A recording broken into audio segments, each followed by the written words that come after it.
안녕하세요. 안녕하세요.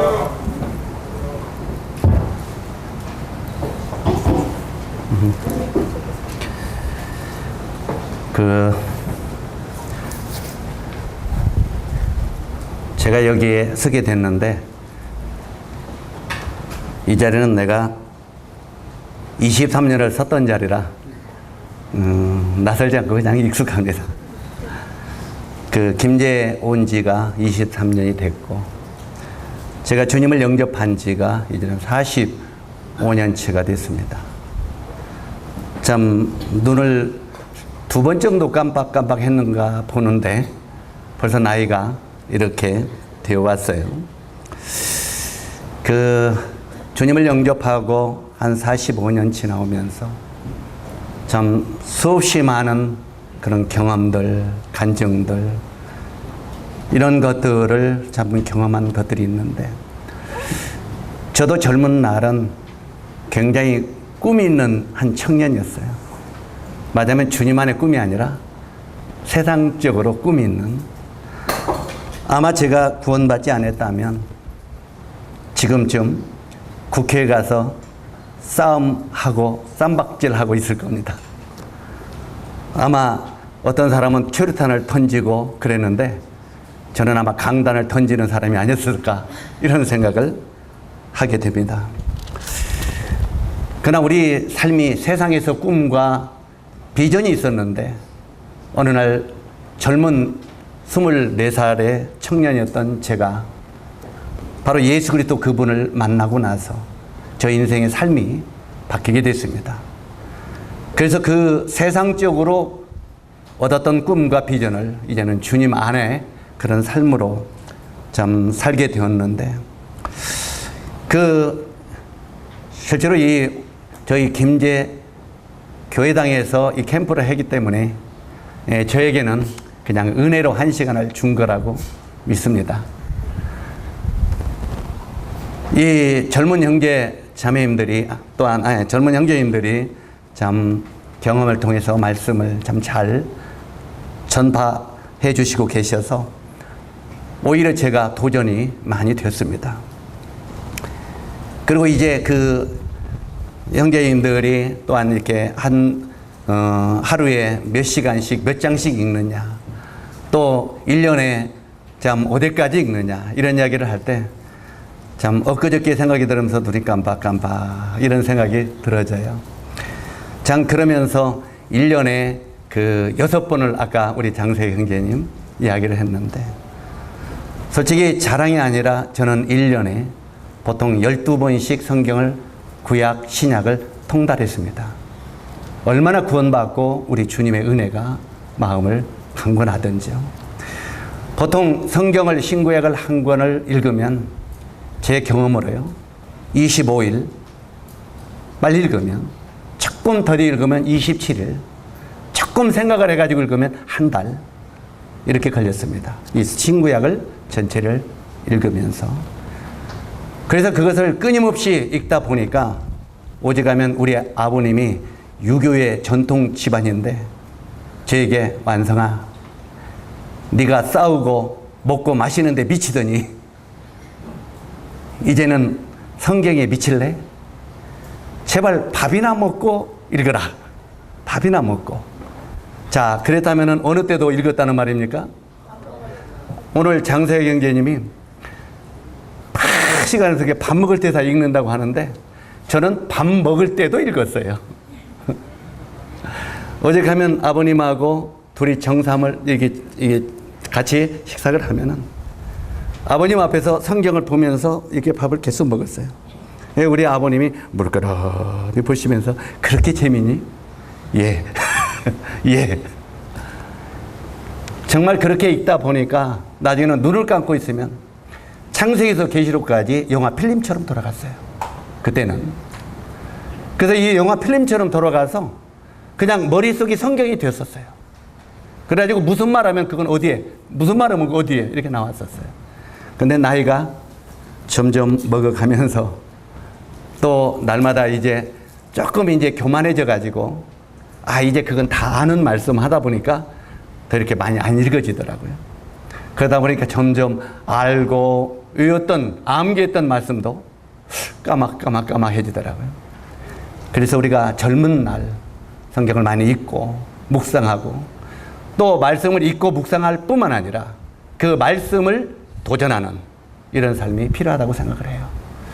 성경은 두 가지가 있죠. 이 성경 창세기에서부터 계시록까지 이 모든 말씀을 로고스라고 말합니다. 로고스는 전체를 하나님의 말씀이라고 말하죠. 그런데 하나님의 말씀이 여러분의 것입니까? 아닙니다. 실제로 우리가 성경 전체를 읽어도 그것이 로고스로 들어오면 내 것은 아닙니다. 그러면 어떻게 되느냐? 로고스가 네마로 바뀌어야 됩니다. 다시 말해서 성경 전체를 하나님의 말씀이라고 하는데 그 하나님의 말씀을 여러분이 다 믿지 않잖아요. 다 순종하고 따르지 않잖아요. 그 전체의 로고스가 어느 날 네마로 내 마음속에 들어올 때 그게 소화가 된 하나님의 내 말씀이 되는 것입니다. 그 네마가 내 마음속에 들 때 그 말씀과 이제 우리는 동행하게 되는 것입니다. 절대 여러분이 로고스하고는 동행을 못합니다. 그게 하나님의 말씀이지만 내 것이 안 되어 있기 때문에 그렇습니다. 그러나 그 말씀이 어느 날 내 것이 되었을 때 내 삶 속에 그 말씀에 내 믿음을 올려놓고 그 말씀과 함께 동행할 때 그게 네마로 바뀌는 것입니다. 그래서 우리가 믿음의 성숙은 로고스가 내 마음속에 얼마나 네마로 바뀌었느냐 여기에 따라서 그 사람의 신앙의 성숙도가 달라진다고 믿습니다. 실제로 이번 청년 캠프의 주제가 복음의 가치와 능력인데 정말 이 특강의 마지막 시간을 저에게 주시더라고요. 근데 제 이름이 뭡니까? 제 이름이 완성입니다. 그래서 항상 어디에 가든지 간에 제가 등장해야 그 캠프나 수양회가 끝납니다. 그래서 오늘이 아마 저녁으로서는 내일 낮에 1시간이 있겠지만 저녁으로서는 마지막 시간입니다. 그래서 실제로 이 마지막 특강을 들으면 이제 이번 캠프가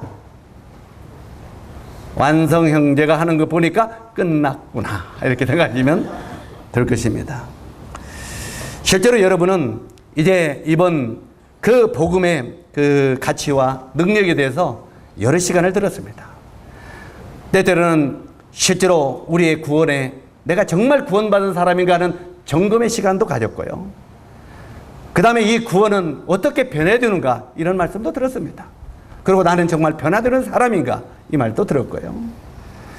그 다음에 내가 정말 구원받았는데 그 내가 믿는 그 예수 그리스도 그분을 나의 주인으로 나의 삶의 왕으로 내가 내 마음에 모셔드렸는가.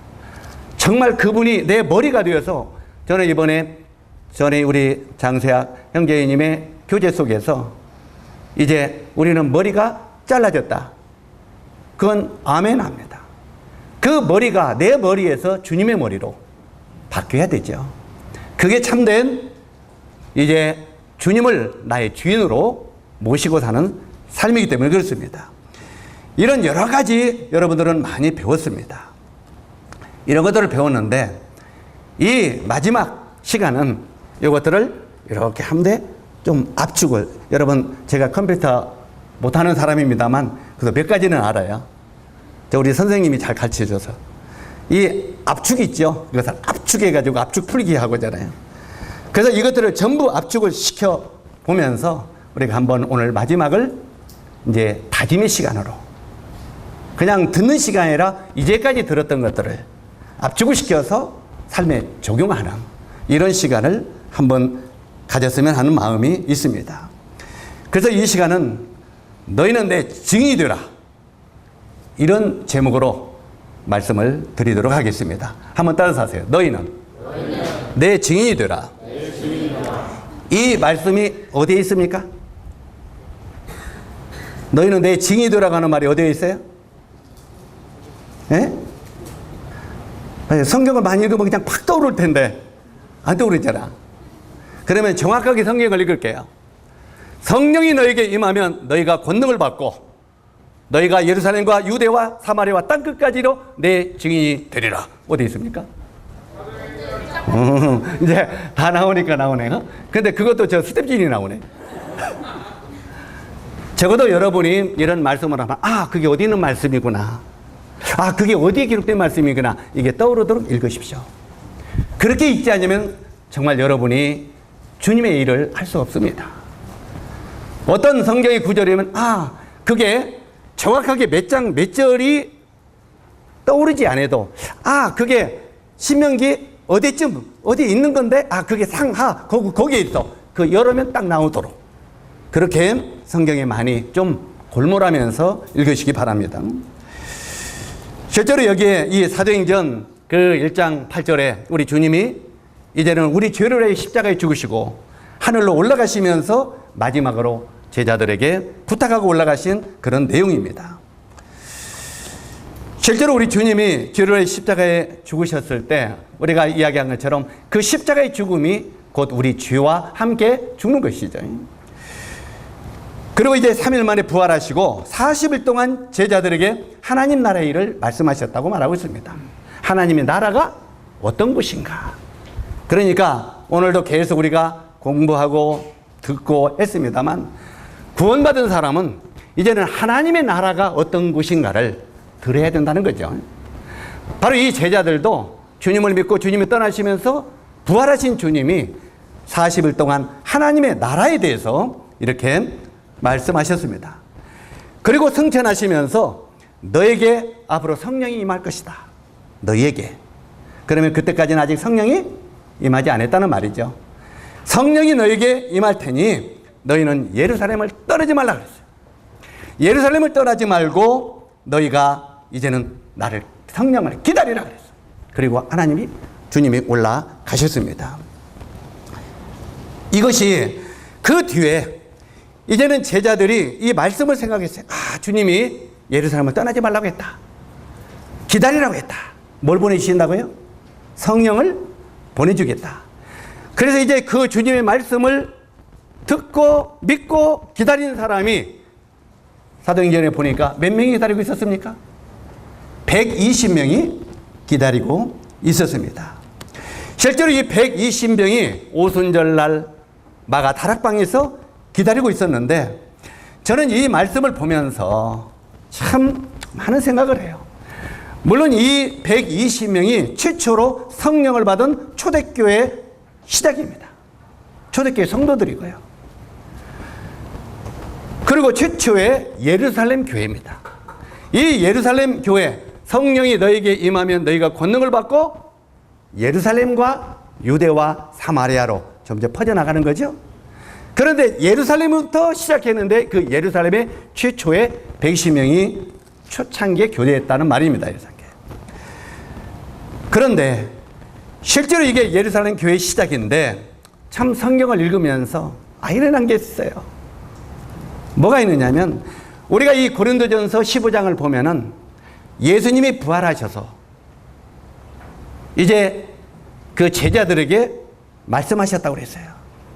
그런데 이 제자들에게 부활하신 주님이 말씀하셨을 때 500여 성도들이 있었다고 고린도전서 15장에는 기록되어 있습니다. 몇 명이 모여 있었다고요? 500명이. 500여 명이 모여 있었어요. 그때 주님이 너희는 예루살렘을 떠나지 말고 기다리라고 말한 거예요. 근데 실제로 그 주님이 이렇게 500이 모였을 때 말씀하시고 승천하셨는데 그 뒤에 사도행전 2장에 실제로 그 오순절 날 500명이 기다린 것이 아니라 몇 명이 기다렸어요? 120명이 기다리고 있었습니다. 이 120명만 남아 있었단 말입니다. 다시 말해서 500명 중에서 120명을 빼면 몇 명이 됩니까? 380명. 이 나머지 380명은 그 주님의 말씀이 말씀되지 못했다는 것입니다. 제가 오늘 우리 사랑하는 청년 형제 자매들에게 뭘 이야기를 하려고 하느냐면 우리는 그 멀고 가까운 곳에서 이곳에 모였습니다. 그리고 3박 4일 동안 우리는 열심히 하나님의 말씀을 들었습니다. 들었어요? 안 들었어요? 들었습니다. 이 말씀을 우리가 지금 여기에 많은 우리 청년들이 들었습니다. 그런데 이 말씀을 정말 마음에 새기고 그 그 말씀을 삶에 옮긴 사람은 소수의 사람이라는 것입니다. 말씀이 말씀된 사람은 아주 적은 무리였다는 것입니다. 그렇다면 380명은 어디로 갔습니까? 이렇게 캠프를 통해서 여러분에게 전파된 말씀을 다 들었는데 듣고 순종하지 못하고 세상으로 올라간 많은 사람들은 대체 어디로 가느냐 그 말이에요. 실제로 우리가 하나님의 말씀을 마음속에 차곡차곡 듣고 그 말씀을 순종하는 사람들을 하나님은 사용하신다는 것입니다.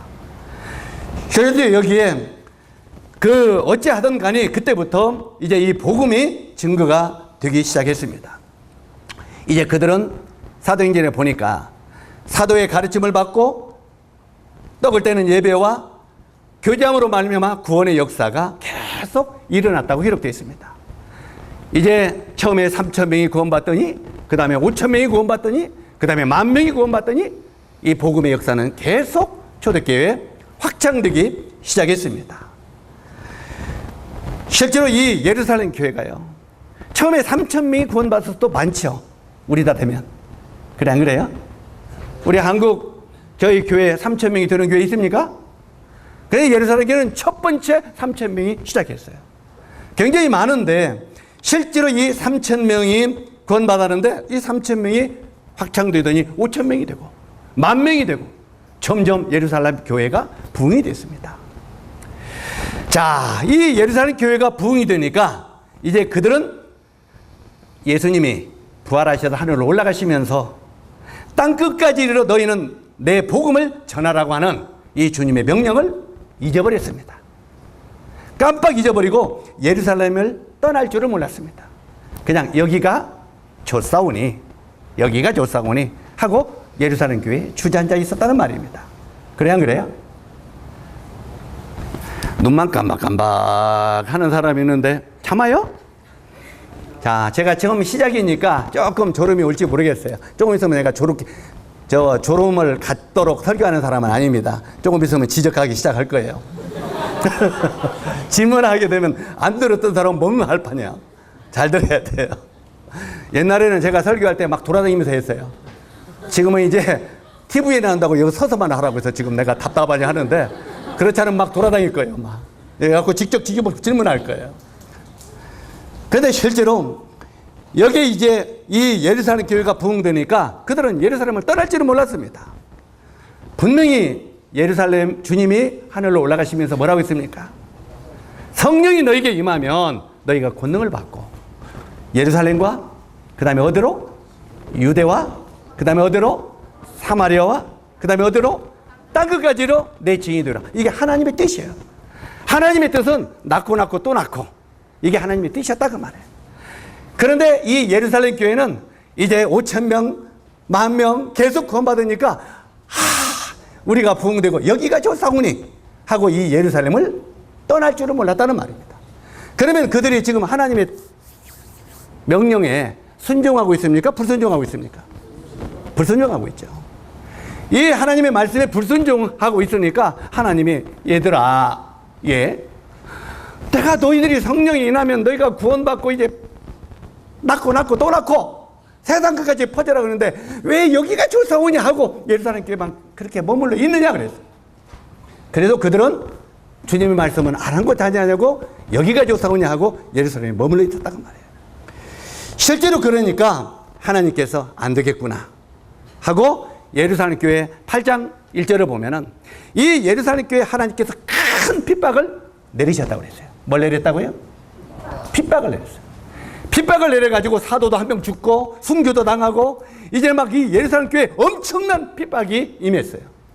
엄청난 핍박이 일어나니까 아이고 하나님 나 좀 살려주세요 하면서 사도 외에는 다 흩어지니라 이렇게 돼 있어요. 사도들만 예루살렘 교회에 남고 나머지는 다 흩어졌다는 거예요. 이해 가십니까? 그래서 우리가 때때로 말 안 들으면요, 하나님의 뜻대로 안 하면 하나님 우리 삶 속에 핍박을 내리셔. 그런 핍박을 우리가 미워가지고 하는 게 아니라 말씀에 순종하게 하려고. 예? 요즘에 우리가요, 저는 참 죄송합니다만 시대의 흐름에 따라서 뭐 복음을 이렇게 전해야 된다, 저렇게 돼야 된다, 이렇게 돼야 된다, 저렇게 돼야 된다 하는데 그건 진짜 아멘이 안 돼요. 옛날에는 율법하에 있었기 때문에 지금은 이렇게 전해야 된다. 그것도 아멘이 안 돼요. 왜요? 복음은 2000년 전이나 지금이나 변함없이 똑같은 거예요. 이해 가십니까? 시대의 흐름이 아무리 바뀌어도 복음은 변하지 않는 것입니다. 제가 오직하면 이런 소리 저런 들어서 저는 제가 주님이 양면의 은사를 다 주셨어요. 전도자도 되고 교사도 되고 다 주셨어요. 목자도 되고 참 팔방미인을 주님이 다 주셨는데 어쨌든 간에 제가 전도자이기 때문에 또 전도에 수없이 많은 사람들에게 전도를 하고 지금도 하는 사람이에요. 그런데 형제인들이 이렇게 하면 좋다 저렇게 하면 좋다 해서 연대기도 많이 지금도 하고 있어요. 이쪽에서는 자방에서는 연대기를 하고 이쪽에서는 옛날 방식으로 하고 이쪽에는 저렇게 하고 나름대로 전도를 해요. 그런데 제 경험이에요. 할머니 할아버지를 안 해놓고 연대기를 하니까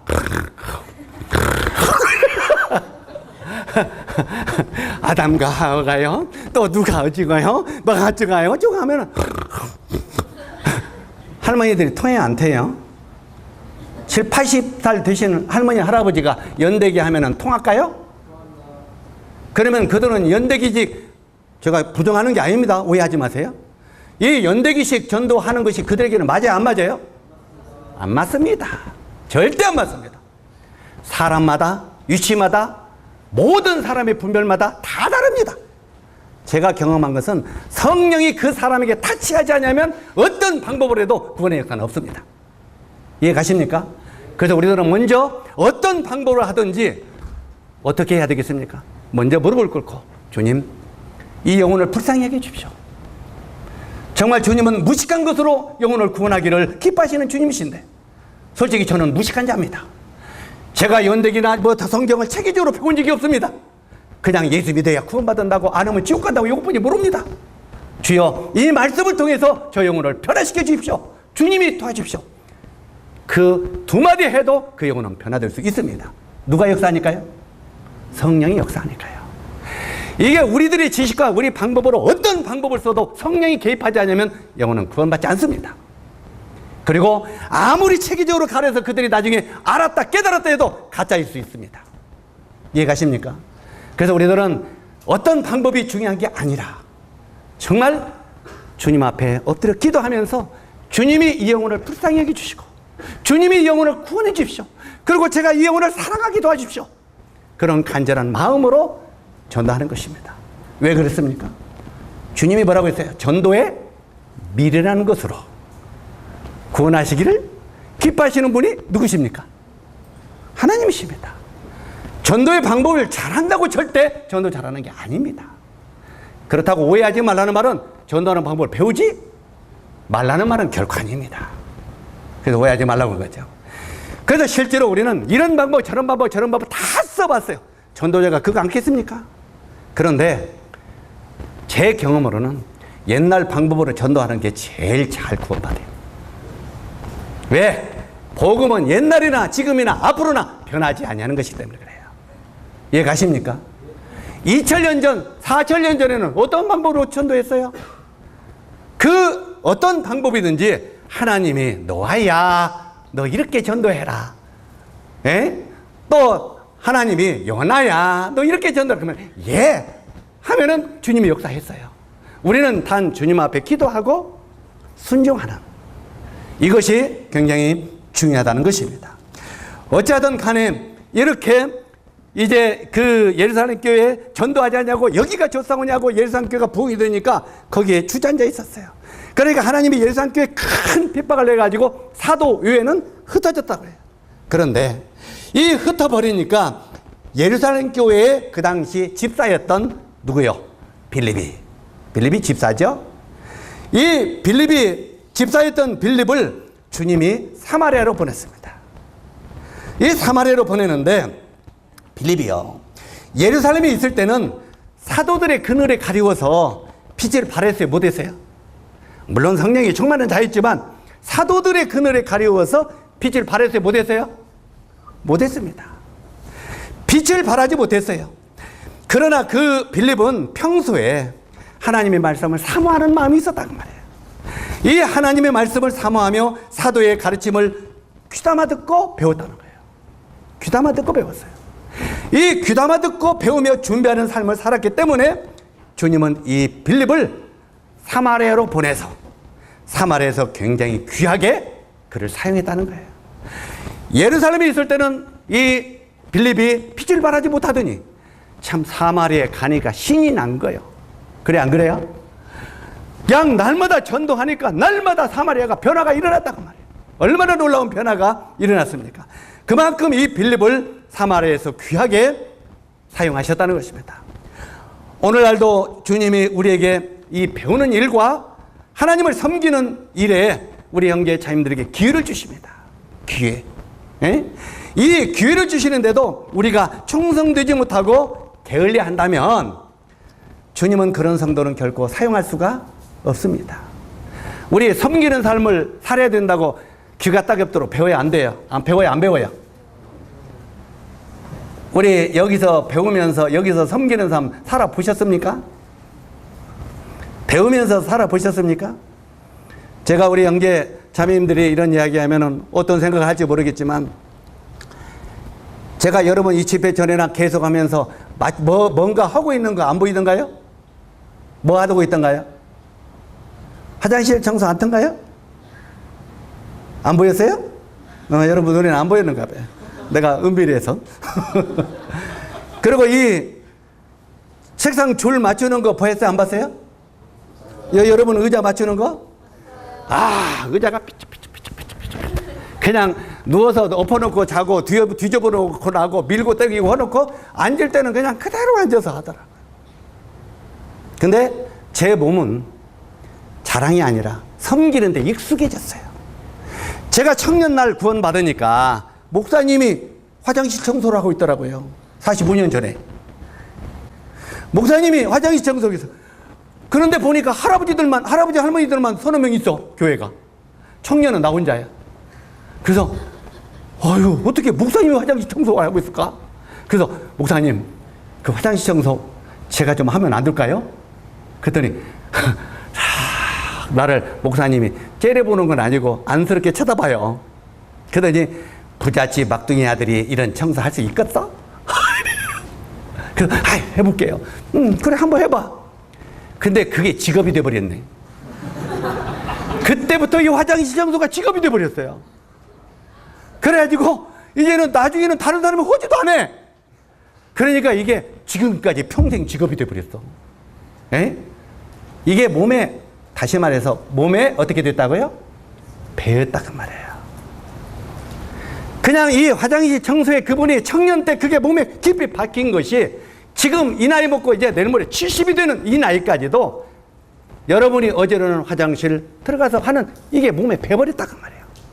이해 가십니까? 우리가 섬기는 삶을 이론으로 하는 게 아닙니다. 내 몸에 그게 내마로 들어오니까 섬기라. 내가 섬김을 받으러 온 게 아니라 섬기러 왔고 내가 너희를 위하여 내 목숨을 주리 함이라. 우리 주님이 그렇게 했구나. 주님은 우리 위하여 목숨을 버리러 왔는데 그러면 저는 어떻게 해야 돼요? 저도 주님 조금이나마 섬기고 싶습니다. 그리고 이 말씀에 내가 올려놓고 따르고 싶습니다. 그리고 그 말씀을 내 마로 내 마음에 받아들이고 삶 속에 그것을 옮기는 것입니다. 사랑하는 청년 형제 자매 여러분, 실제로 여러분이 마음속에 이번까지 배웠던 말씀이 여러분 마음속에 내 마로만 심어졌다면 여러분은 즉시 행동으로 옮기게 되어 있는 거예요. 우리가 구원받으면 변화가 일어나는 것처럼 이 말씀이 내 마음속에 내 마로 심어지면 그냥 삶의 변화가 되는 거예요. 사랑은 자기 유익을 구체하냐 하고 누구의 유익을 구해요? 다른 사람의 유익을 구하는 거예요. 맞습니까? 여러분은 그런 이론으로 잘 알아요, 몰라요? 이론을 알아요, 몰라요? 알죠. 이론은 아는데 화장실에 가가지고 죄송합니다. 참, 제가 우리 식당에다가 설사하게 밥을 주라고 그랬어. 설사가 질질 나오게. 그래 화장실이 안 막히지. 그냥 밥을 맛있게 잘 주니까 화장실이 계속 막혀. 그래가지고 여기가 막혔는데요, 저 방이 막혔는데요, 저 방이 막혔는데요. 이제까지 여기에 3년, 예배당지인데 3년 동안 화장실 한 번 안 뺏겨봤어. 그런데 오늘 철물점에 가서 이거 뚫는데 제가 반바지 입고 와서 아침부터 뚫었어요. 오늘 2번 내가 뚫었어. 또 어떤 저 형제가 또 그 어디 있어요? 저기 있어요. 내가 뚫은가 보자 했더니 가지고 그 형제는 순종했다. 본인이 신뢰했는지 아니었는지는 모르겠어요. 그런데 어쨌든 맡기니까 그 형제는 저한테 죄송합니다. 누군가 모르니까 그냥 넘어가요. 뭐 알라고 하고 나라고 잡아갈 것도 없어. 근데 혹시 화장실 뚫은 거 없어요? 거기 세워졌는데 그러니까 갔어. 그래서 맥힌 걸 봐가지고 그냥 순종. 그 형제는 내마가 됐어. 여러분의 마음속에 섬기는 삶에 내마가 되지 않았다면 여러분이 막았어도 그걸 놓고 나올 것입니다. 그래 안 그래요? 그래 안 그래요? 내가 막았어도 아이고 다른 사람이 시겠지 하고 나왔을 거예요. 그러나 이것은 그나마 그분은 훌륭해요. 내가 저지른 거 내가 책임지자. 이 정도는 그래도 괜찮아요. 그런데 여러분이 과연 남이 막아가지고 넘을 때 어떻게 하겠느냐 그 말이에요. 어떻게 하겠느냐 그 말이에요. 생각해 봤습니까? 남이 막았을 때 아이고 야야야 저 화장실 쓰지 마. 우리 저쪽 방으로 가자. 그러지 않겠습니까? 그래 안 그래요? 너무 냄새 나니까 들어가지 마. 우리 저리 가. 그러지 않겠습니까? 우리가 섬기는 사람을 이름으로 아무리 배워도 그 말씀이 내 삶 속에 내마로 들어오지 않으면 그 말씀은 허공의 뜬구름이다 그 말이에요. 이해 가십니까? 사랑하는 젊은 청년 형제 자매들, 정말 하나님의 말씀이 내 마음 속에 내마로 들어오도록 기도하십시오. 내마로 들어오면은 합니다. 제가 왜 그 간증을 약간 하느냐면 그 목사님이 저한테 초창기에 뭐라고 했냐면 부잣집 막둥이 아들이 이거 할 수 있어? 저도 여러분 이상으로 자존심과 내 자신을 지키는데 있었다는 말입니다. 얼마든지 사람을 불러다 뚫을 수도 있는 능력이 있었다 그 말이에요. 그러니까 당신이 과연 이걸 할 수 있겠느냐 그 말이에요. 그런데 해보죠. 그러더니 나중에 그게 직업이 되더라 그 말이에요. 직업이. 저는 제가 주님이 저를 부를 때까지 화장실을 맡기면 뚫을 겁니다. 왜? 이것이 여러분을 섬기는 다른 사람을 섬기는 삶이라고 하면 그 말씀을 죽을 때까지 순종하겠다 그 말이에요. 이해 가십니까? 여러분 화장실 가서 뚫으면은요 우리 자매가 오늘 뭐라고 한 줄 아십니까? 여보 옷 조심해. 그러니까 뚫러 들어가니까 뭐 조심하라고요? 왜 옷 조심이라고 그래? 그거 막 뛰어버리고 이제 빨래는 누가 해? 그러니까 옷 조심해. 괜찮아. 배려만 빨지 뭐. 실제로 누가 더러운 거 모르는 사람이 있고, 누가 그 안 좋은 거 모르는 사람이 누가 있습니까? 여러분 종이라 합니까? 요즘에 이 젊은 세대가 얼마나 이 참 주님을 섬기기 어려운지 몰라요. 왜 그런지 아십니까? 여러분 대학교 다녀보니까 알겠죠. 어떤 학생이 담배를 피우고 가다가 저기 재터리가 있어. 맞아하면 그 대학교 보면 이렇게 그 담배꽁초 버리는 데 있죠? 그런데 거기다 안 버리고 탁 던지는 거예요. 박스로. 그러니까 청소하는 사람이 학생 조금만 앞에다 던져주면은 그 쓰레기통에다 던져주면 안 돼요. 탁 째려보더래요. 학생. 그러면서 내가 여기다 안 버리면 당신이 어떻게 먹고 사냐고. 뭔 말인지 이해가십니까? 내가 여기다 버리니까 당신은 청소하면서 먹고 살지. 이게 오늘날 젊은 시대의 생각입니다. 여러분은 그렇지 않습니까? 나는 안 그래요? 아닙니다. 우리가 화장실에서 오늘 아까도 저 뒤에 가보니까 우리 자매님들 머리 길잖아. 머리를 감으니까 머리가 빠져가지고 안 맥혀요. 그런데 보니까 그걸 치는 사람이 없더라고. 몇 번 갔다 이렇게 봤어. 치는 사람이 없어. 형제들도 마찬가지요. 그 나중에는 몇 번보다 이 많은 숫자가 화장실에 와서 머리 감고 세수하면서도 이 머리카락에 맥힌 것을 치는 사람이 아무도 없구나. 그래서 별 수 없이 제가 그놈을 싹싹싹 손으로 걷어서 화장실에다 통방 그 쓰레기통에다 버리고 물로 샥 씻어주고 왔어요. 자랑하려고 결코 하는 게 아닙니다. 실제로 우리들이 그 눈에 보면서 우리가 주님을 섬기는 말씀이 레마로 들어오는 삶이 뭐냐 그 말이에요. 섬기는 삶은 내가 희생하는 삶입니다. 내가 낮아지고 내가 희생하는 삶입니다. 길거리 가다가 쓰레기가 있으면 주워 가져가면 돼요. 참 제가 우리 김제교회 시험을 좀 봐야 되겠어요. 교회 시험을 보면요, 어떤 때는 저기에 컵이나 쓰레기가 딱 떨어져 있어요. 그럼 멀리서 가만히 쳐다봅니다. 이렇게. 그럼 많은 사람이 왔다 가죠. 왔다 가면 이렇게 보면은 피해갑니다. 피해가요. 그런데 어떤 사람은 가운데 있는데 죽기는 주워만 가서 또 버려야 되니까 귀찮고, 그럼 발로 탁 차버립니다. 요 속으로 쏙 집어넣고 안 보여요. 그래 안 보이게. 그러고 지나갑니다. 기가 막혀요. 우리가 이런 삶이 과연 주님을 따르는 섬기는 삶이겠느냐 그 말이에요. 이해 가십니까?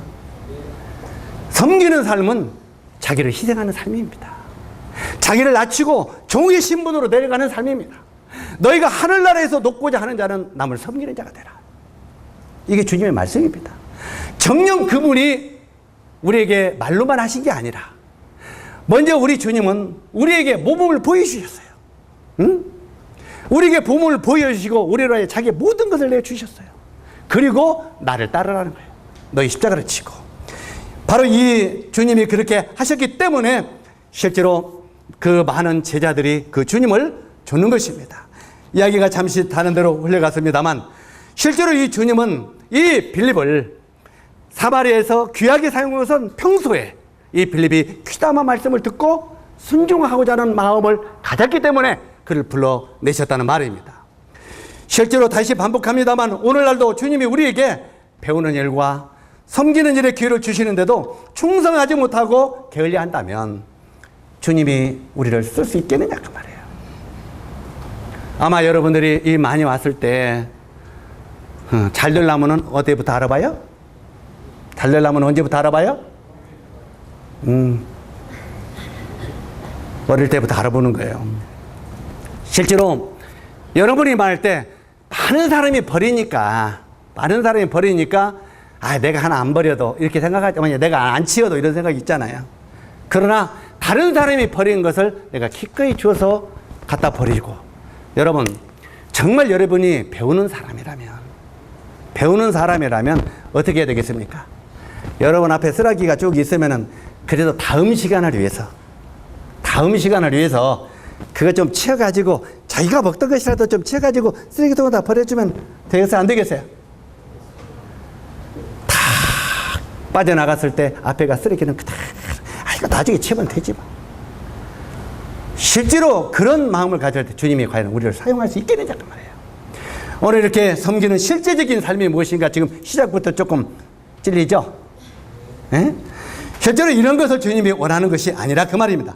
어쨌든 다시 본문으로 들어가서 이 빌립이 사마리아에서 전도함으로 구원의 역사가 계속 일어났습니다. 그렇기 때문에 기쁨이 일어났습니다. 그러나 하나님은 땅끝까지 실제로 이 복음이 전파되어야 하겠는 거로 사마리아에서 일하는 빌립을 또 불러냈습니다. 참, 이 주님이 이 빌립을 통해 가지고 저도 많이 사용하셨어요. 이 빌립이 지금 어디에서 일합니까? 사마리아에서 일하죠. 사마리아에서 일하니까 영혼들이 막 구원받고 놀라운 변화가 일어나지 않아요? 일어나는데 주님이 어느 날 빌립을 부릅니다. 빌립아, 얘 뭐하냐? 전도요. 구원의 역사가 일어나냐? 예. 얼마나? 많이요. 그래? 이리 와. 왜요? 광야로 가라. 빌립아, 광야로 내려가라 그래요.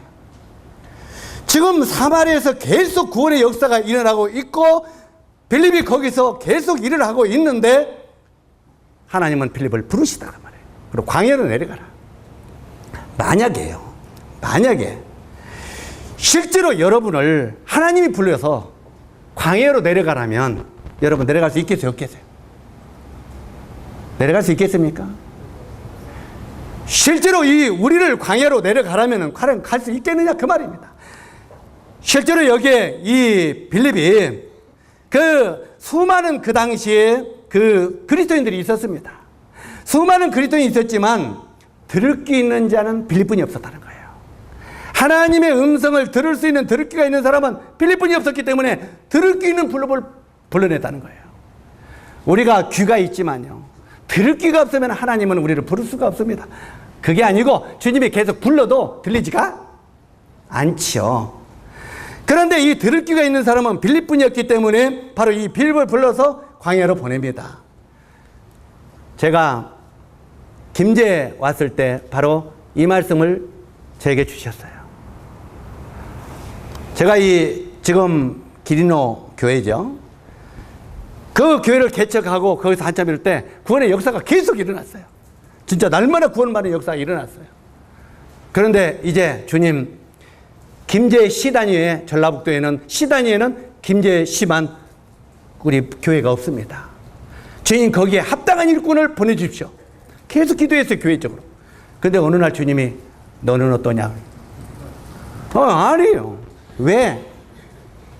지금 전주에서 할 일이 많고 영혼들이 계속 구원 받는데 어디로 가요? 그랬더니 네가 전주에서 할 일이 많아? 예. 그러니까 다른 사람 보내주세요. 그러더니 이 말씀을 딱 주시는 거예요. 빌립이 지금 사마리아에서 할 일이 많이 있냐 없냐? 지금 영혼이 계속 구원받는 역사가 일어나니까 할 일이 있어요 없어요? 계속 할 일이 있는데 빌립에게 광야로 내려가라는 거예요. 빌립이 그러면서 저에게 깨닫게 하시는 것이 빌립이 사마리아에서도 필요하니까 광야에서도 내가 빌립이 필요하다 그런 거예요. 우리는 때때로 필요 없는 사람들이 가기를 원하죠. 그런데 이 빌립이 사마리아에서 필요하니까 광야에서도 필요하다 그 말. 그런데 그래서 광야로 내가 빌립을 보내는 거다. 그랬더니 그래도 저는 안 돼요. 왜 그러냐? 자관을 여기 할 수 있으니까 안 된다고. 그리고 나중에는 별핑계다 했어요. 전주는 우리가 토백입니다. 내가 전주에서 떠난다고 내가 절대 안 떠난다고 했습니다.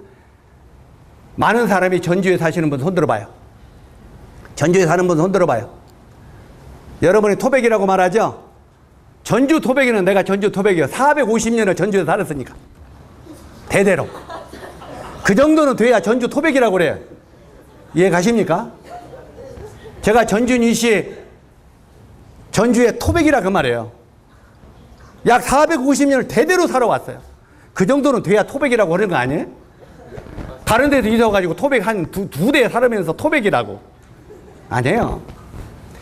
그런데 제가 떠날 것을 생각지도 않았어요. 그런데 주님이 가라고 하더라고요. 계속 그러면서 이 말씀을 보여주면서 가라고 하는데 여기 보세요. 여기 나오는 이 빌립이 순종을 하여 안 해요. 순종을 하고 광야로 내려가는데 광야로 내려가 보니까 물도 없죠. 광야가 어떤 곳인지 압니까? 성지순례 가보면 저 요르단 광야를 지나가 보는데 이 물도 없지 풀도 없지 실제로 삭막한 곳이 광야입니다. 그런데 이 광야로 내려가 보니까 실제로 빌립이 광야로 온 뒤에 붙여주는 영혼이 있어요 없어요? 붙여주는 영혼도 없지. 햇빛은 쨍쨍 내려주지. 아마 빌립은 생각했을 것입니다. 아니 이게 내가 주님의 뜻을 바로 알고 오는 것일까? 아니 나를 광야로 내려갔으면 붙여주는 영혼이 있어야 되는데 영혼도 없지. 에이? 실제로 물도 없지. 내가 혹시 주님의 음성을 잘못 들은 것은 아닐까? 이렇게 생각했을 것입니다. 그러면서 정말 주님이 왜 나를 이곳에 보냈을까?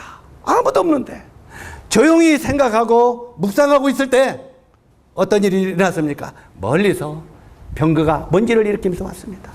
그러죠? 광야 아무것도 없는데 저 멀리서 뽀얀 연기를 풍기면서 이 먼지를 풍기면서 병거가 오는 거예요. 그런데 어이구 저 웬 병거가 저렇게 오냐 이러고 쳐다보는데 가까이 오는데 병거에서 소리가 났어요. 뭔 소리가 났어요? 털 깎는 자 앞에 잠잠한 어린 양같이. 어디 있는 말씀이요? 예? 털 깎는 자 앞에 잠잠한 어린 양같이 그 입을 열지 아니하여. 어디 있어요? 아이고, 어른들은 좀 가만히 있어.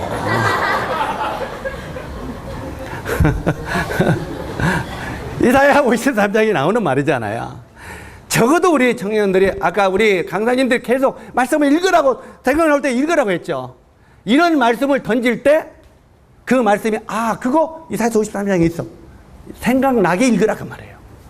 그래야 여러분이 어려움이 있을 때, 어떤 공고나 어떤 시험이 오고 어떤 삭막한 일들이 일어날 때 말씀들이 떠오르는 거예요. 내가 그 말씀들을 어디에 있는지도 모르면 말씀이 떠오르겠어요? 안 떠오르겠어요? 안 떠오르는 거예요.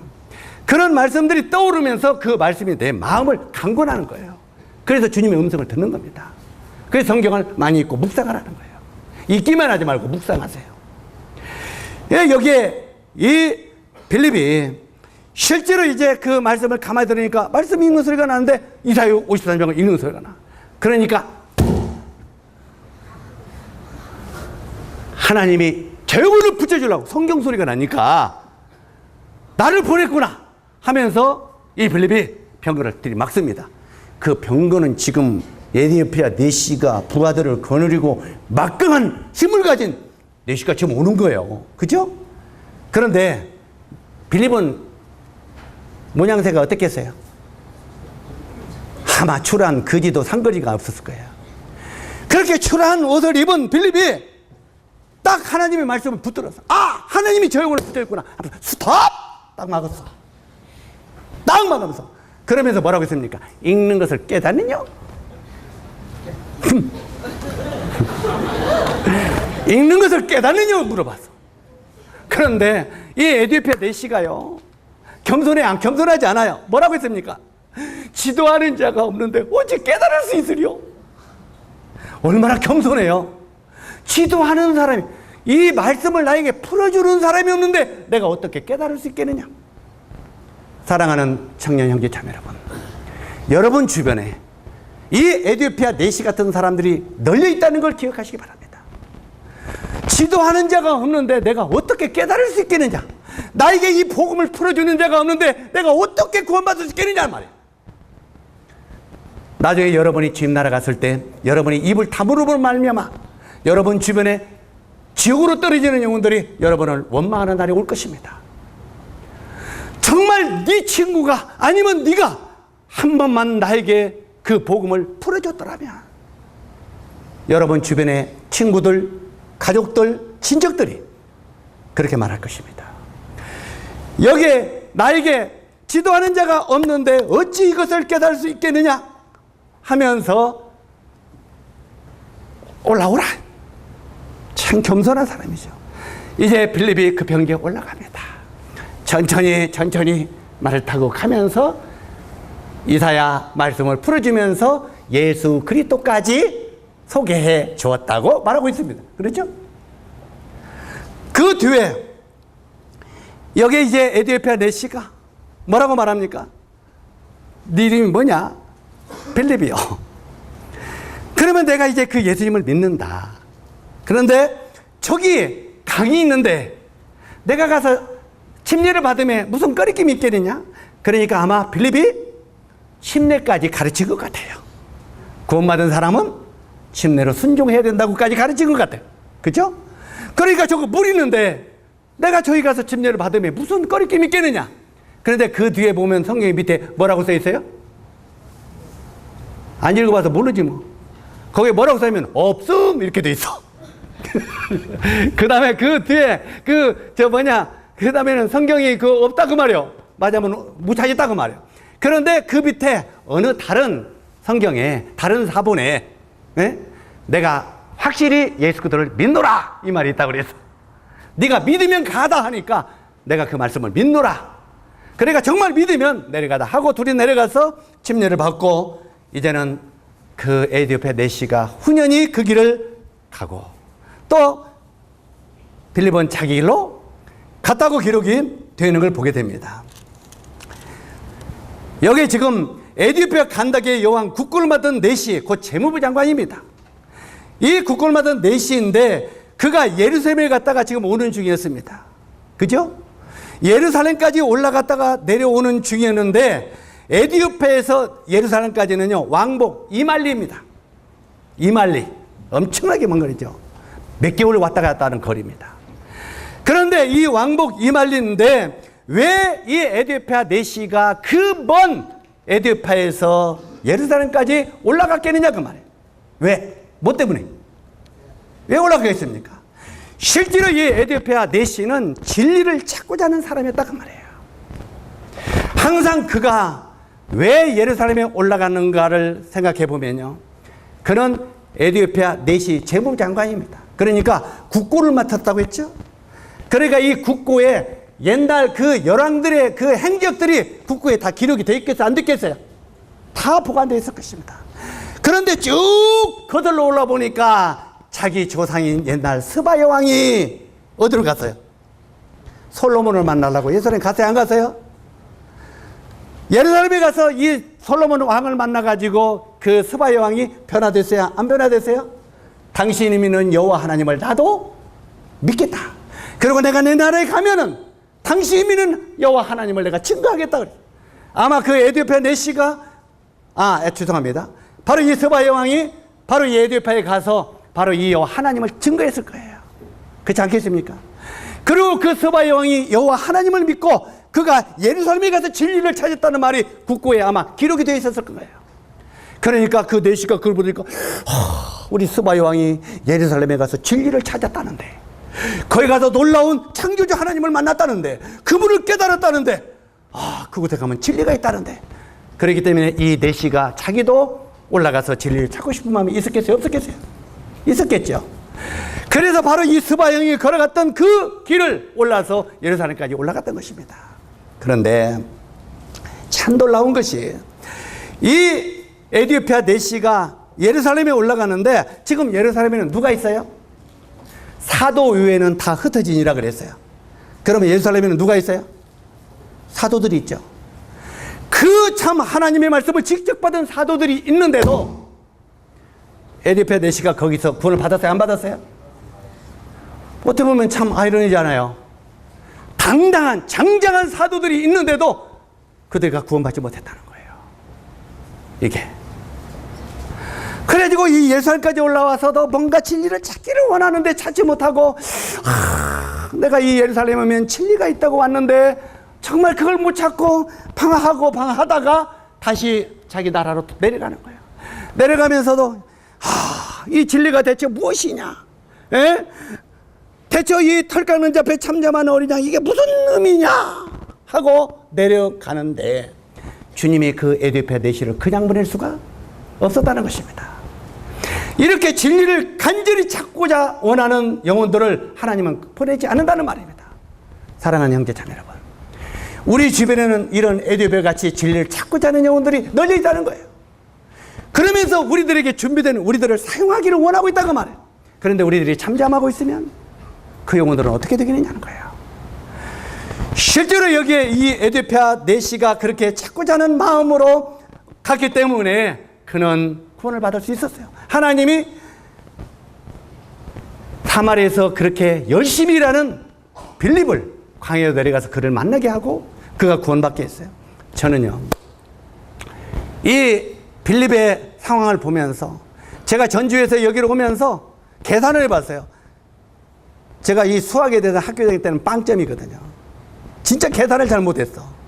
그런데 어쨌든 이 안 좋은 머리로 계산을 해봤어. 계산을 해봤더니 자, 사마리아에서는 지금 영혼들이 계속 구원받아요? 안 받아요? 예? 계속 구원받는 역사가 일어났죠. 그런데 광야로 빌립을 내보내지 몇 명이 구원받았어요? 그러면 사마리아에서 100명이 구원받았다고 100대 1 누가 손해요? 에디오피아 내시 한 명이 구원받는 게 손해요. 사마리아에서 100명 받는 게 손해요. 이게 손해잖아요. 그래서 제 마음 가운데 하나님, 여기 에디오피아 내시 하나를 구원시키려고 사마리아에서 이렇게 막 영혼들이 계속 구원받는데 그래 보내는 건 이건 계산상 손해 아닙니까? 하고 물어봤어요. 그러면서 제 마음 가운데 나도 그걸 포기하려고, 주님, 전주는 그래도 전라북도는 대도시잖아요. 김제는 손바닥 많은데 그 손해 보려고 내가 나를 왜 거리 가요? 여기서 있는 게 유익이죠.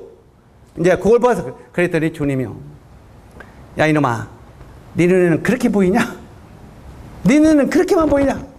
자, 우리 구약으로 거슬러 올라가면 이삭의 아내가 누굽니까? 리브가죠. 리브가의 뱃속에 쌍둥이가 있었죠? 누구 있었어요? 에서와 야곱이 있었죠. 그러니까 막 둘이 뱃속에서 싸워요, 안 싸워요? 막 이 쌍둥이들이 발을 타고 태권도를 하는 거야. 예? 이 리브가 뱃속에서 두 형제가 태권도를 하니까 리브가가 하나님 앞에 간구하는데 뭐라고 말합니까? 주여, 뱃속에서 이 두 형제가 두 형제가 태권도를 하고 싸우고 있습니다. 어떻게 할까요? 그러니까 하나님이 리브가에게 뭐라고 말합니까? 이렇게 보더니 네 뱃속에 두 국민이 싸우는구나. 자, 보세요. 리브가의 생각하는 두 형제가 싸워요. 맞습니까? 하나님 보기에는 두 국민이 싸우는 거예요. 하나님의 생각과 사람의 생각이 이렇게 달라요. 두 국민이 싸우는 걸 봐요. 그것을 깨닫게 하시면서 지금 에디오피아 내시 하나를 구원시키죠. 사마리아 역사가 많이 일어나는데 그러면 손해죠. 그런데 제 눈을 그때 열리더라고요. 너는 에디오피아 내시 하나를 보느냐? 나는 이 에디오피아 내시 하나를 구원시켜서 아프리카 대륙을 지금 보고 있다. 이게 하나님의 뜻이더라고요. 이해 가십니까? 하나님은 아프리카 대륙을 보는 거예요. 그리고 이 에디오피아 내시가 이제 돌아가서 전도했겠어요? 안 했겠어요? 열심히 전도했겠죠. 그래서 유일하게 아프리카에서는 에디오피아가 기독교 국가입니다. 국교가. 놀랍지 않아요? 예? 스바형이 구원받았던 거, 내시가 구원받았던 거. 그 역사가 지금 흘러와서 지금은 유일하게 아프리카에서 에디오피아가 기독교 국가라고 하는 건 이건 놀라운 일이 아닙니까? 바로 이 하나님은 거기에 뜻이었다. 그러나 이 에디오피아뿐만 아니라 아프리카 전역을 지금 이렇게 그를 통해서 복음을 증거하고 있다고 하는 것입니다. 이게 하나님의 뜻이다. 오늘날도 이렇게 복음을 찾기 위해 유리하는 영혼들이 있다는 사실을 우리 형제자매들 기억하십시오. 사랑하는 형제자매 여러분, 정말 여러분은 이 복음의 가치와 능력을 어떻게 생각하고 계십니까? 한번 생각해 보세요. 복음이 뭡니까? 복음이 뭡니까? 여러분에게는 복음이 뭡니까? 한번 생각해 보세요. 저는 이걸 생각해요. 여기에 구원받은 성도 하나가 있어요. 그러면 영적인 눈으로 볼 때는 색깔이 검어요, 하얘요? 예? 이것도 몰라? 열나네. 자, 구원받은 성도가 있어요. 색깔이 하얘요, 검어요? 의인이면 하얗잖아. 맞습니까? 자, 하얀 의인이 있어. 구원받지 못한 영혼이 있어. 색깔이 뭔 색깔이요? 새카만 색이야. 죄인이니까. 하얀 의인과 시커먼 죄인이 서 있어요. 그런데 우리가 성경을 보면은 베드로전서 1장 12절에 보면은 이 복음은 천사들도 살펴보기를 원하느니라 그랬어요. 천사들도 뭐하기를 살펴본다고요? 천사들도 살펴보기를 원하느니라. 다시 말해서 천사들이 복음을 알아요, 몰라요? 천사들은 복음을 모릅니다. 천사들에게는 복음을 전할 수 있는 자격을 안 주었어요. 그런데 이 천사들이 이렇게 하늘에서 이렇게 내다보니까 하얀 의인하고 시커먼 죄인이 길거리에서 또둑또둑또둑또둑 보이는 거예요. 그러더니 궁원이라고 하는 곳에서 만나더니 둘이 하얀 의인하고 시커먼 죄인이 뭐라고 쏙닥쏙닥쏙닥쏙닥쏙닥 해. 해? 한참 쏙닥쏙닥 해. 천사들이 저들 뭐하나?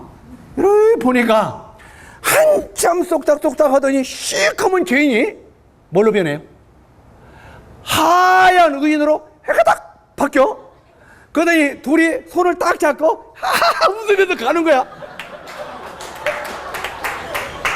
천사들이 딱 보더니 뭐라고 그래요? 대체 저 가지고 이게 뭐이기에? 어떻게 시커먼 죄인이 쏙닥쏙닥 하더니 하얀 의인으로 싹 바뀌어가지고 놀랍다. 따라서 하세요. 복음이 놀랍다. 천사들이 그걸 보고 천사들도 살펴보기를 원한다는 의미가 그 말이에요.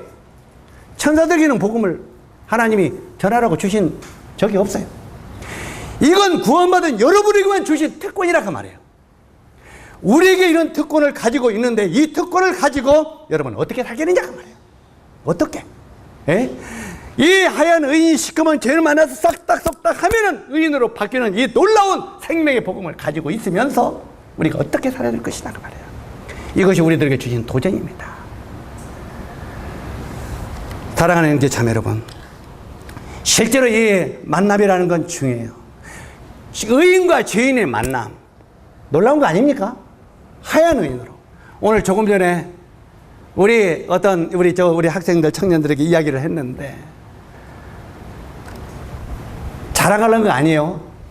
오해하지 마세요. 제가 주님과의 만남이 있었어요. 어느 날 주님과 만남을 갔더니 그 다음에 제가 우리 형제 자매님들의 어머니 아버지를 만났어. 그들에게 전도해서 구원을 받았어. 그 어머니 아버지를 또 중매를 해서 둘이 또 만남이 있었죠. 또 만남이 있어가지고 여러분이 응행하고 태어났어. 그 다음에 제가 그리스도를 만나는 만남이 없다면 지금 여러분 기린옥교회 성도들 있죠? 여기? 기린옥교회는 없어요. 기린옥교회가 어떻게 탄생되냐? 제가 그리스도를 만나는 만남이 있었기 때문에 기린옥교회가 개척이 됐다고 말해요. 그리고 여러분의 어머니 아버지가 그를 통해서 구원받고 어머니 아버지가 또 중매해서 또 이게 결혼하고 여러분이 또 태어났어. 그래서 우리가 만남이라는 건 굉장히 놀라운 거예요. 그래 안 그래요? 오늘 우리 김제교회 신실이한테 아까 그랬어요. 신실아, 내가 주님을 만나는 만남이 없으면 내가 너희 아빠를 못 만났고, 에? 내가 주님을 만나는 만남 때문에 너희 아빠와 너희 엄마를 내가 만나서 또 중매했고, 또 거기서 저래서 너희서 태어난 게 응애하고 네가 태어났다. 그래서 이 만남이라는 것은 이렇게 낳고 또 낳고 하는 거다 그 말이에요. 그래 안 그래요? 자, 그러니까 기린누구가 그러냐?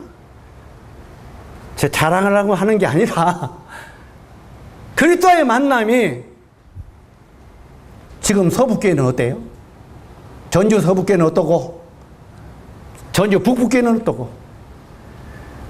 제가 전주에서 초창기 때 구원받고 만남해가지고 개척해가지고 기독교를 개척한 그 개척이 계속 이 확대가 되어서 만남이 있었다. 실제로 나중에 이 김제교회 와서 성도들과 만남이 또 다른 만남이 또 있었다고 말이에요. 계속 우리가 의인과 죄인의 만남은 놀라운 생명력을 번장시킨다고 말이에요. 사랑하는 여러분, 여러분이 정령 구원받은 의인이 되었다면 여러분들 지금은 죄인들을 계속 만나는 만남이 있어야 돼. 그러면 여러분을 통해서 계속 낳고 또 낳고 하는 역사가 앞으로도 일어나다 그 말이에요. 단 하나님은 여러분에게 도전을 원하시는 거예요. 어떤 도전이요? 실제로 우리가 보면요, 지금도 이 하나님은 복음의 일꾼을 계속 부르고 계십니다. 여러분이 지금 나이가 얼마나 되는지 모르겠어요. 주님이 제가 24살에 주님을 발견했어요. 그런데 제대하고 나서. 그리고 34살에 전심에 뛰어들었어요. 실제로 여러분 나이 때 정말 제 마음 가운데 그분에는 보인 게 없었어요. 정말 당신이 우리에게 생명을 주셨다면 나 앞날은 모릅니다. 그러나 내가 나의 생명과 내 모든 것을 당신의 복음과 당신의 사랑을 사람들의 적용해서 내 남은 생애를 드리겠습니다 하면서 제가 맹세합니다 하면서 구원받으면서 그랬어요. 구원받으면서 맹세합니다 그래서 그렇게 살겠다고. 그런데 나중에 성경을 읽다 보니까 맹세 함부로 하지 말라고 써있더라고요. 맹세 함부로 하지 말라고 했네. 그런데 또 다른 말씀 보니까 맹세한 건 갚기를 토지하지 말라고 하더라고요. 그런데 어찌하든 그때 어떤 맹세가 됐든지 45년 지금까지 그 맹세가 변함없이 이루어지고 있다는데 감사하고 있어요. 적어도 사랑하는 우리 형제 자매 여러분, 여러분들도 정말 이런 주님 앞에 이 복음으로 우리가 구원받았다면 여러분의 삶을 젊은 날 한번 던져보지 않겠습니까? 던져보지 않겠어요? 저도 24살에 구원받고 던졌어요. 여러분이 젊은 날에 어떤 형제님이 뭐라고 하냐면 나 이제 정년 퇴직을 했는데 이제 할 일도 없고 주님의 일이나 해볼까? 말라기 성도요, 주님은 찌꺼기 쓰는 분이 아니에요. 정년퇴직이라는 게 뭐예요? 세상도 이제 당신은 쓸모없다 그 말 아니에요? 예? 세상도 당신은 쓸모없다고 근데 주님이 쓸모있다고 그래? 아니야. 젊은 여러분을 쓰기를 원하는 거예요. 이해 가십니까? 주님이 그 당시 이 빌립이 아저씨였겠어요? 총각이었겠어요? 총각이요. 실제로 이 주님이 사도 바울을 통해서 빌립을 만났을 때 빌립을 통해서 이렇게 많은 역사가 일어났고요. 그 다음에 바로 이 사도 바울이 마게도니아에 가서 루디아라는 한 자매를 만났어요. 그렇죠? 사도행전 16장에는 루디아라는 자매를 만났는데 그 강가에 기도하러 사도 바울이 내려가는데 여인들이 모였어요. 근데 여인들이 모였는데 거기서 복음을 전하니까 루디아라는 여인이 귀가 열려서 그 말씀을 받아들이고 분을 받았어요. 그리고 우리 집으로 가서 우리 가족들에게도 좀 전해주세요. 그 가족들이 구원받았어요. 그게 빌립보 교회의 시작이에요. 빌립보의 교회의 시작은 유럽의 복음의 시작인 거예요. 한 여인을 통해서 유럽 대륙이 복음이 들어갔다 그 말이에요. 바로 이 에티오피아 네이션을 통해서 아프리카의 복음이 들어가고, 우리는 미약하고 연약한 것 같지만 우리가 하나님 앞에 우리 삶을 드려지면 하나님이 우리를 귀하게 쓸 수 있다는 거예요. 나는 약하고 나는 아직 모르고 연약하기 때문에 아니에요. 정말 우리가 주님 앞에 적어도 한번 서울을 드려보자 그 말이에요. 이번에 서울 이승원 선교사 아시죠? 저 청년 수련회 하면서 청년 수련회 하는데 나보고 이영재님 시간 맞췄어요? 예, 마지막에 하나 허락 오네요. 그랬더니 기대가 커. 그래서 왜요? 이수원님 아시죠? 이수원 선교사? 미국? 그래서 저보고 뭐라냐면 요즘에 젊은이들이 참 주님을 위해서 몸을 던지는 게 없잖아. 좀 던지게 좀 많이 해줘. 그래서 주님께 기도해 주세요. 오늘 누가 던질라가. 여러분에게 정말 여러분의 몸을 던지라고 하고 싶어요. 여러 가지 계산하지 마세요. 우리가 계산하면 주님을 못 섬깁니다. 실제로 우리가 주님 앞에 주님, 제가 여기 있습니다. 제가 연약하고 연약하지 어렵지만 제 삶을 주님 앞에 드리겠습니다. 주님은 계속 우리들에게 도전합니다. 누가 너희 삶을 드릴래? 누가 주를 위하여 나를 위하여 너희 삶을 드리겠냐고 성경은 계속 우리들에게 도전하고 있습니다. 오직 성령이 너희에게 임하면 너희가 권능을 받고 예루살렘과 온 유대와 사마리아와 땅끝까지로 내 증인이 되라.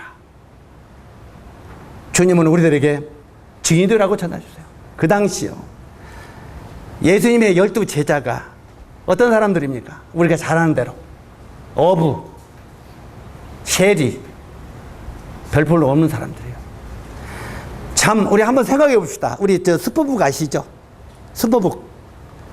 아, 비디오 이성은 씩 하고 그 현장으로 가는 거 있잖아. 요즘에는 그런 거 없나? 참 시대가 바뀌게 그런 것도 없는가 보네. 아, 옛날 비디오 테이프에 보면은 슈퍼북이라고, 예? 그 영희와 철수 같이 그런 애들이 자, 옛날 그 아브라함의 현장으로 들어가는 거예요. 그래가지고 거기서 같이 사는 거, 그런 거 안 봤어? 실제로 여기에 예수님의 제자들을 그 속에 들어가면 우리가 그 베드로를 향하여 사람들이 뭐라고 했어요? 학문 없는 범인으로 알았다고 그랬잖아요. 학문, 무식한 범인. 예? 이런 12명을 데려다 놓고 우리 주님이 뭐라고 했습니까? 응? 얘들아, 성령이 너에게 임하면, 지금 이 제자들은요, 팔레스타인 지경밖에도 가보지 못했어요. 예? 바로 이 베드로나 요한이나 이 사람들은 갈릴리 바다 부근뿐이 몰라요. 그래 안 그래요? 날마다 고기나 잡아서 먹고 다니니까. 그 지경 밖에 벗어나지도 않았어요. 이런 제자들을 지금 12명을 세워놓고 주님이 뭐라고 합니까? 얘들아, 성령이 너에게 임하면 너희가 뭘 받고? 권능을 받고 예루살렘과 유대와 사마리아 땅끝까지로 내 증인이 되라 그랬어요. 여러분 한번 슈퍼까지 그 속에 들어가 봐요. 그럼 우리 마음속에 어떤 생각이 와요? 아이고 주님도 웃기시네. 아이고 저 팔레스타인 지경밖에도 나가보지 않은 저 사람들에게 세계 전파라고요? 웃겨요? 웃기지 않아요? 안 웃기는가 보네. 그런데 실제로 그들이 팔레스타인 지경 밖을 벗어나지 못했지만 그들이 주님 앞에 삶을 드렸다고 말해요. 주님 앞에 삶을 드리니까 도마가 어디까지 갔습니까? 이 제자들을 전부 이야기할 수 있지만 도마가 어디까지 갔어요? 인도까지 갔어요. 인도까지 가서 인도에서 복음을 전하다가 그는 목매달아 죽였어요. 순교당했어요. 인도에서. 그런데 인도에 저희 모임만 3,000개가 넘는 모임이 있어요. 우리 모임만, 교회만 어마어마해요. 실제로 이 도마 하나의 순종으로 말미암아 인도 지역에 얼마나 많은 영혼들이 주님 앞에 돌아오냐 그 말이에요. 에? 실제로 우리가 인도에 가서 놀란 것이요, 여기 우리 갔다 온 당사자 철회 형제, 우리 장세 형제 같이 갔다 왔는데, 우리 그때 의료팀이 가서, 의료팀이 아니라 몇 명이 가서 일부는 먼저 1차로 들어가고 우리 이제 3명만 또 남아서 더 돌아갔는데, 그 한 지역에 보니까 영국의 그 안토니 노리스 그로브스라고 하는 사람이 조지 밀러의 그 처남남매지간이에요. 그런데 이 안토니 노리스 그로브스 이 사람이, 이 선교사가 바로 이락을 거쳐서 인도로 들어갔대요. 인도에 들어가서 거기서 이제는 전도를 계속 하다가 한 청년을 만났어요. 그 청년이 그 당시에 독일 선교사를 통해서 복음을 들었다는데, 그 청년을 만났는데 그 청년 이름이 아두라치더라고요. 아두라치라는 청년을 만났어.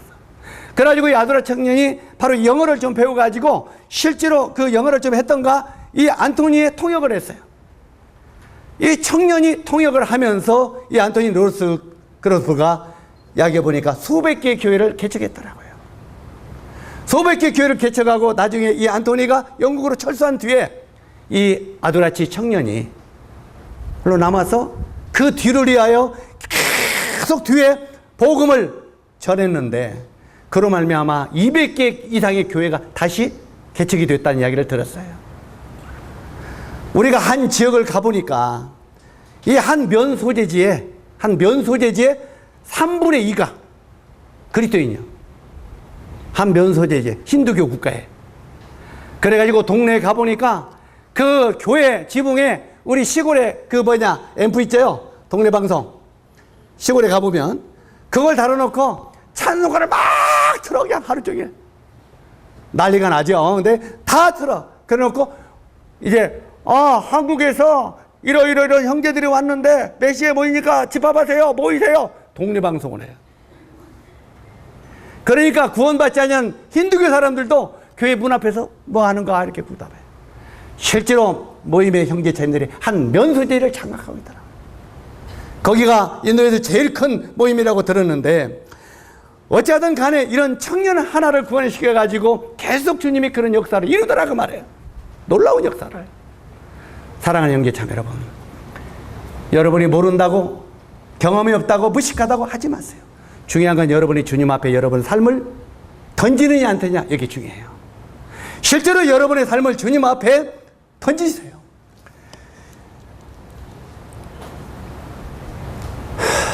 그리고 주님은 여러분에게 너희는 이 증인이 되라고 명령합니다. 내가 9시 안으로 끝내려고 했는데 이제 마무리를 해야 되겠네. 왜냐하면 우리 딸이 나보고 아빠 10분만, 야 이놈아 1시간 반 안에는 내가 내 자유다. 근데 내가 1시간 안 넘길게. 실제로 이 젊은 여러분에게 이 복음의 증인이 되라고 우리 주님은 지금도 우리에게 도전합니다. 너희가 어떻게 하겠느냐 그 말이에요. 이제 여러분에게 주님이 이런 도전을 줬는데, 여러분도 적어도 구원받았다면, 그리고 이번에 이런 여러 가지 정말 이 복음의 능력과 실제로 이 복음의 가치와 능력을 이번에 배웠다면, 이제 여러분들도 정말 우리 주님 앞에 적어도 여러분 삶에 이렇게 드리겠다고 서원 한번 해야 되지 않겠습니까? 서원이 뭔 줄 아십니까? 네. 적어도 구원받고 주님 앞에 서원 한 번도 못했다면 참 구원받고 째째한 삶 아닙니까? 저는 24살에 구원받으면서 바로 그때 받을 때 눈물을 흘리면서 무릎 꿇고 그랬어요. 주님, 나는 당신을 대적하고 살았습니다. 나는 당신을 배척하고 살았습니다. 그런데 당신은 나를 이런 생명을 주셨습니까? 그러면 앞으로 내가 어떻게 살아야 되겠습니까? 내가 남은 생애를 당신의 사랑과 당신의 십자가의 복음을 증가하면서 남은 생애를 내가 드리겠습니다. 제가 당신 앞에 내 남은 생애를 드리겠습니다. 맹세합니다. 적어도 맹세가 이루어지지 않을지라도 여러분 소원 한번 맹세 한번 드려보지 않겠습니까?